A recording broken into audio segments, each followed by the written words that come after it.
We're live. Hi, good evening, everyone. Welcome to Level Up Live. I am Dr. Sharita Gaskins-Tillett. I am your host. I am super excited tonight. I have a very special guest. This is Level Up Live, the show where we highlight the amazing accomplishments of physician women. If you are joining us live, please say hello in the comments. I also would ask that you put your questions in the comments. I'm happy to, pass them along to our guest. And if you're watching the replay, hashtag replay, still put your questions in the comments because I will still pass them along to our guest. So either way, you're going to get your questions answered, whether you're live or on replay. So questions in the chat and say hello in the chat. So I am going to introduce our guest. Tonight we have joining us Dr. Nicole Perrotte. She is a board certified internal medicine physician. She has over 17 years of clinical experience. However, she turned to wellness after the birth of her twins, one which has special needs, and continued to do all and experience burnout. As a physician, she understood the frustration of not being able to find contentment, peace, and joy after having put in years and years of work and energy into her career and how that affects other aspects of your life. As a certified life coach, she works with doctors and other professional women who want to have a thriving career and a life they love. After working with Dr. Nicole, clients are happier, have clarity on what they want in their lives, make decisions, create boundaries, have improved relationships, and feel more in control every day, in spite of what may land at their feet on any given day. In addition, she speaks on wellness in and around her community, her medical society, the American College of Physicians, and other organizations. In her free time, she enjoys being outdoors in nature, traveling, and spending time with her family. Welcome, Dr. Nicole. Thank you so much, Dr. Gaskins Talata. Thank you for having me. Thank you for coming. And then one thing you did not have in your bio, but I'm going to say it anyway, is that you are a TEDx speaker. Oh, yes, Yes, yes, I that is saw true. I saw your TED Talk. Thank you. You need to add that to the bio. We don't want to leave something important like that out. Thank you. So I usually like to start by asking you to take us through your journey in medicine. Did you always want to be a physician, and how did you come to choose your specialty? So, yes, I'm one of those who always wanted to be a physician. I remember at the age of 7 watching a show called St. Ezra. This Yes, I dates remember back it. so far back. I mean, but I remember watching these doctors running down the hallway and thinking, oh my gosh, this is so cool. I want to do the same thing. And that never left me. I did all the things you needed to do to get to medical school. Got to medical school back in the Caribbean in Grenada, and then came to the US. I trained, got into internal medicine. After I went through all my rotations, I knew I didn't want to do surgery.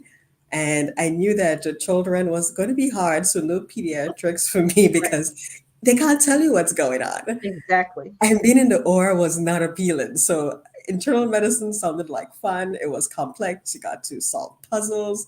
And so I was thinking this was the best choice. Hence the internal medicine. Okay. So Yeah. now you chose internal medicine, but you have since pivoted in a different direction. Tell us what brought that on and what you pivoted into. Right. So I did internal medicine for about 17 years, and but 14 of those years was as a hospitalist, which essentially means that I was in the hospital working 12-hour shifts, 7 days in a row, sometimes more, sometimes less, depending, but usually 12-hour shifts. And it was fun at first. It was enjoyable. And I did all the things committees, being a chair of this committee, being a chief of this. And as the years went by, it was fine. And then I started to have a family. And as physicians, we already exist on razor thin edges because we already do so much Yes. that adding anything more becomes quite a stretch, especially if Yes. you don't take stuff off. You just end up No. pedaling uphill with just a heavier bag. And so when that happened, I realized that, oh my goodness, I'm doing a lot. And then by the time my son was diagnosed with special needs, I was really trunning and going nowhere fast. Yes. Thankfully, at the time, the hospital that I worked in, they did a meditation retreat where they had someone come in and spend 4 days with us, telling us how to incorporate meditation as a form of combating burnout. Four So this, days. Wait a minute. Did you say yeah, 4 days? 4 days. Yeah, Wow. but it worked That's around our schedules. It impressive. was not like, oh, you have 4 days off and then you're going to Yes. go do this. It was, okay, so you're working the swing shift, you'll do the morning portion. Oh gosh. That's what it So looked you like. talk about Not defeating the truly purpose, four right? days off. Okay. Is come to your meditation in the morning, go to your swing shift in the afternoon. Yeah, they got that wrong. But anyway, it was a good They had thought. good intentions, but not quite. Right. so I so I did that and it was actually really useful. I learned a lot and it really helped at the time. And then COVID happened, but I didn't stick with it. And so COVID happened and we know that's a whole another Right. big ball of Sure. mess. And essentially a lot of people at the time were offering coaching services. So I said, okay, I'm going to try this. Because at that point, I was no longer really following up on the meditation part. Yeah. And I got so much benefit from the coaching that I actually said, oh my gosh, this is life changing. I'm also going to go get certified. So by the time we're in the second year of COVID, that's when I went to get Okay. certified. And then it's been going ever since. So looking at my life, looking at where I am, what I want, looking at it, trying to reclaim my time in terms of not working nights, weekends, those swing shifts, just be Right. able to have nice Right. business hours. Well, And so, that's the thing, that we, especially as women, women physicians, but women in general, that we have this tendency, if we have a professional life before we have a family, we just add the family on, right? We don't take yes, things away, and that's not really sustainable. no, no, no. And so I appreciate that you recognize that. I had a similar experience and a similar journey, that I was working, I was a full-time OBGYN, and I didn't change my work schedule, but I added a whole family. And Whole family on eventually, top of right, that. and eventually, it came to be unsustainable. What do you think it is about us as women that makes us do that? Because I don't think there are very many who necessarily recognize that this is what they've done, and or that make the changes that are needed. I think so many of us just continue to run on fumes. Right, right. And I think it's a combination of how we've been brought up in society, societal expectations, people pleasing, not having good boundaries, always wanting to be helpful. Those are the things that we Yeah. just innately tend to do and sometimes sacrifice ourselves in the process. Right. Well, I know I watched your TED talk, and you talked about how the work system is not working. No, it's not. It's And not. that you propose that there are other ways that we should be working. What are some of those things, if you don't mind sharing with us? Sure, sure. And so my thought is, for instance, having that flexibility. In the hospital, as physicians, we can't take off as we need to. Like if your child is sick, has an appointment, you have to literally ask everyone who is willing to switch with you, as opposed to having a system in place that allows you to simply take off. But then, even when you try to do that, you're made to feel guilty. And Yes. there is no need for that because we're also human beings who Right. also have things going on. So just being able to one to have that flexibility is so important. That flexibility to take off, not having to request time off days and weeks and sometimes months in advance. That is definitely one thing. Another thing is probably some sort of backup buddy system. And Yeah. I know it's been tried and it never seems to gain the traction that we wanted to, because there's always that sense of, oh, either they're not doing work or they're doing too much or they're always called in. But we need to find a way to make that work by having some sort of reliable backup buddy system as well. Right. That's Right. another way. So that way, when things happen, which it will happen because we're living life, Right. we have something in place. We don't have to rely on others just pulling the belts even tighter to get stuff Yes. done. Yes. Yeah. So some redundancy in the system. Hmm. It sounds like. Yeah. Yeah. Did you have something else you were going to say? Right. And yes, between the redundancy, yes, and having the flexibility, those are two key things. But also just allowing people to have options of remote working, for instance. Yes. That is happening now. It's a game changer. And as something that could also add value to help persons not have to deal with commute and back and forth on a daily basis.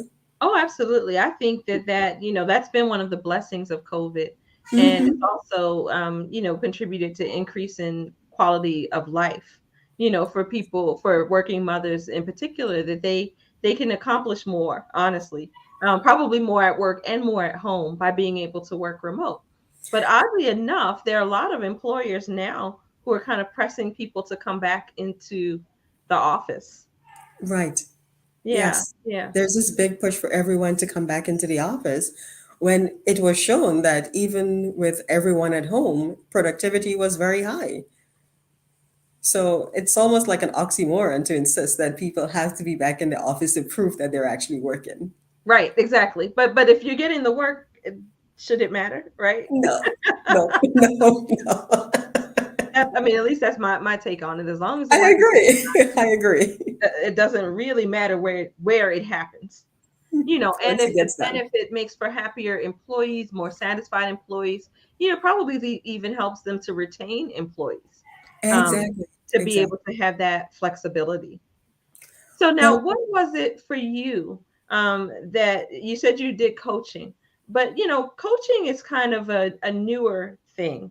So what was it for you that led you in the coaching direction, or that it made you say, okay, I need to do something different?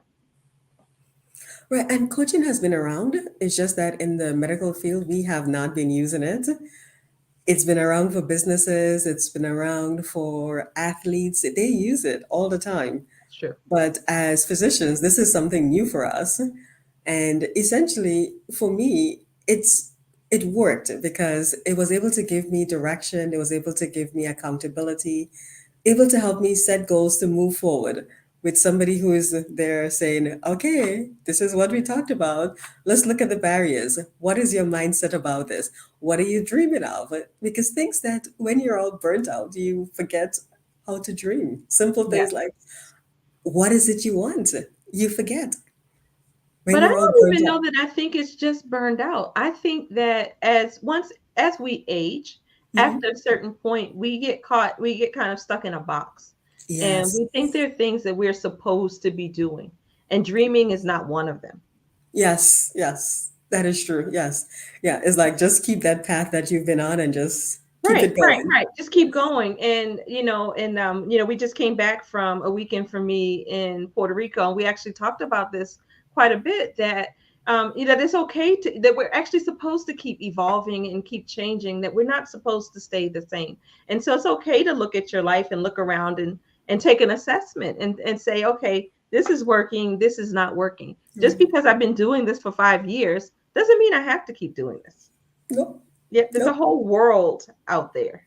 Lots and lots of options. Lots of options. No need to keep yourself in a box, as you said. So now, what is your coaching niche? So I work with women physicians and professional women who are overwhelmed, stuck. They're doing all the things between managing children, maybe older sick parents, as well as trying to maintain professional careers. And in the midst of all of that, they haven't been able to do anything for themselves. So they're stuck, overwhelmed, not going anywhere. And so what I help them do is dream again, find that time to do things that they enjoy doing, find the freedom and flexibility to actually build on relationships, do things, take up new hobbies or reignite old hobbies, find time to go to the gym, little things like that that they mean everything to make you a whole person, Yes. because it's all about not just work and taking care of your family, it's also the other things that make you well. hobbies Right. and exercise and doing things that you enjoy with friends and connecting with them. Absolutely. We talked about quality of life before. We want to thrive, not just survive. And I Yes, think that's what happens a lot, when we're just heaping more and more onto our plates. We're surviving, but we're not thriving. And there's just so much more to life than work. What I said to myself at the time was, this is not meant to be this way. I should be able to be, because what happened for me is I had my daughter later in life, and I realized I was only seeing her awake for about 2 hours a day. And I was like, this is not life. This is not the way it's supposed to be. I'm supposed to be able to spend time with the people that matter most to me, not all of my time at work. right. Yep, and that sounds very familiar. Yep, no, I remember back when I was in the hospital, one of my twins, I would catch my daughter who would stay up a little bit about an hour later than she should. So I would see her. And then in the morning, my son would get up early. So I would see him. And that was it for Yeah. 7 days. That was it. And that's just, after a point, that's kind of, it can be heartbreaking. Hmm. And I think you're right in that the system needs to change, because the system was designed for men. Was designed for men who had a wife at home to take care of the Yep. things at home. It Yep. wasn't meant for women who also were taking care of things at home.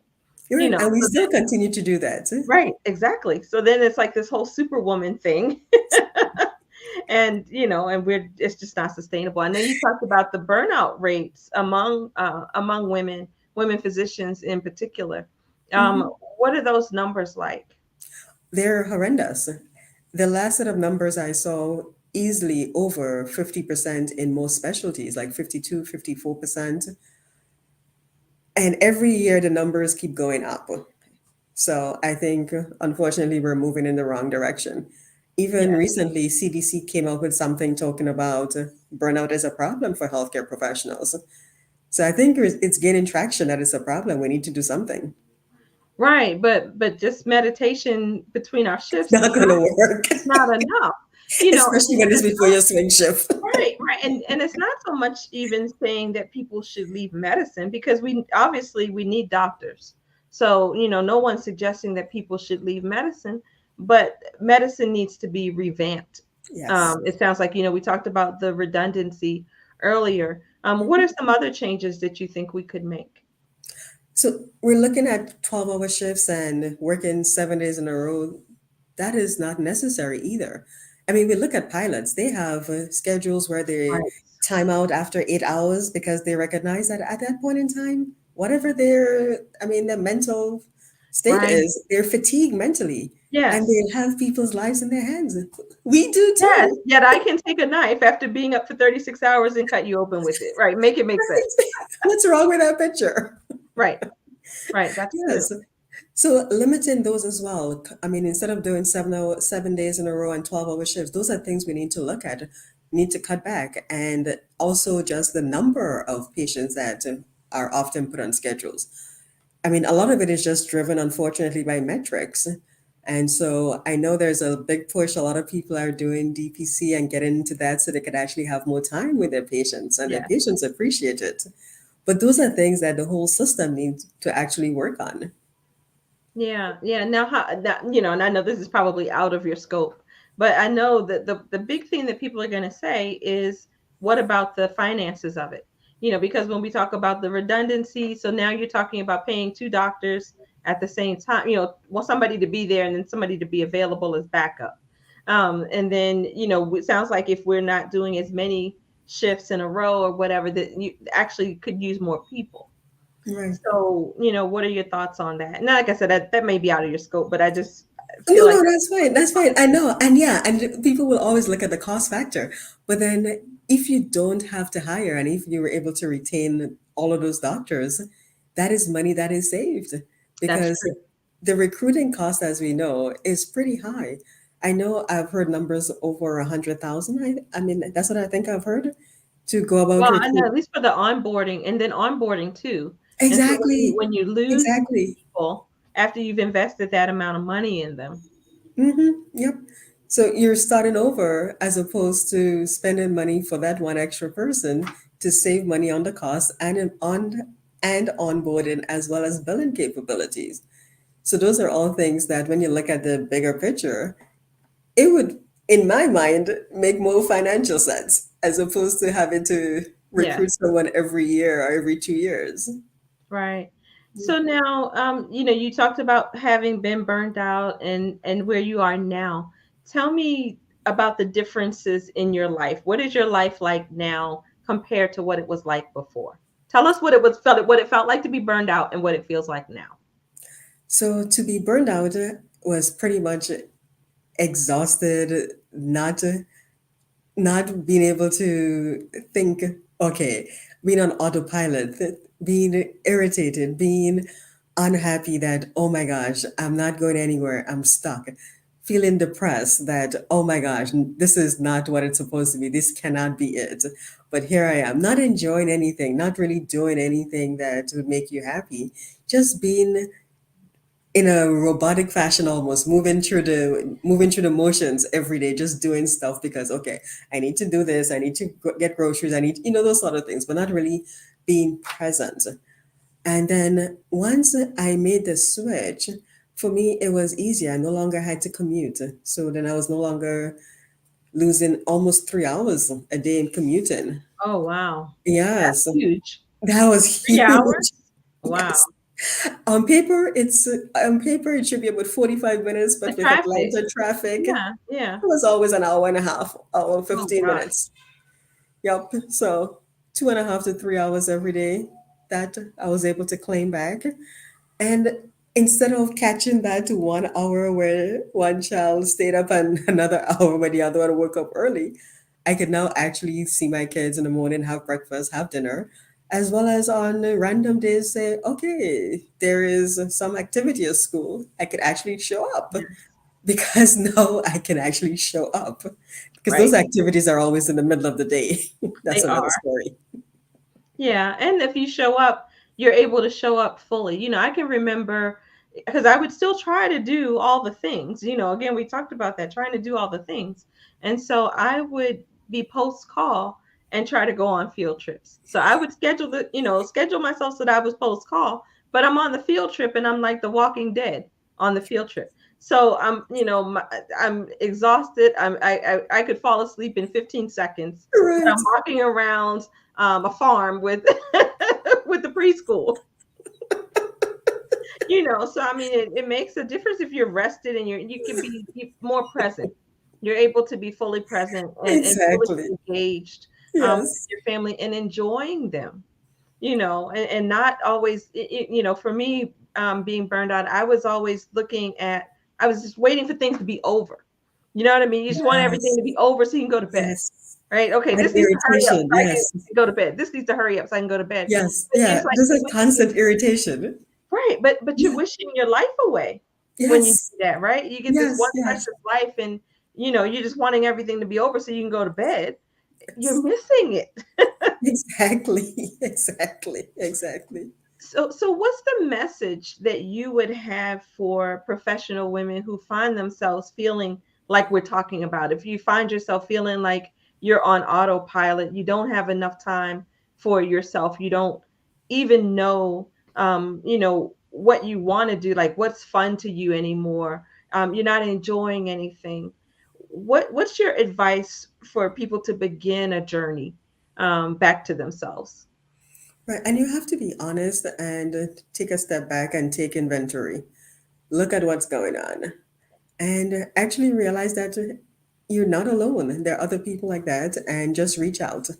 Don't be scared of reaching out and taking that step. You see, a lot of times people would sit and spend time just thinking, analyzing, but not making a decision, as opposed to taking that step to feeling better. And that is the key, actually taking that step, because you recognize that there is something not right. It's not feeling good.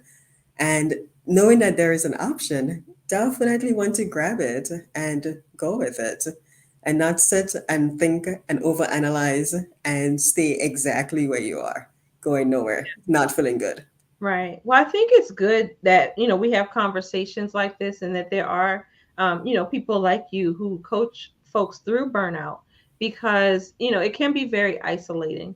And I think a lot of people feel like it's personal, like Yes. there's a shortcoming in them, that Yes. for some reason they can't hack it. Yes. They're the ones, everybody else is thriving, because on social media everybody shows you their highlight reel, right? Instead of The best instead of their representation. reality, right. They show their representative, not their actual life. And so you feel like you're the only one who can't keep up, that there's something wrong with you. And I think in having these kinds of conversations, it helps to normalize the sentiment, first of all, so people recognize, okay, I'm not the only one who feels this way.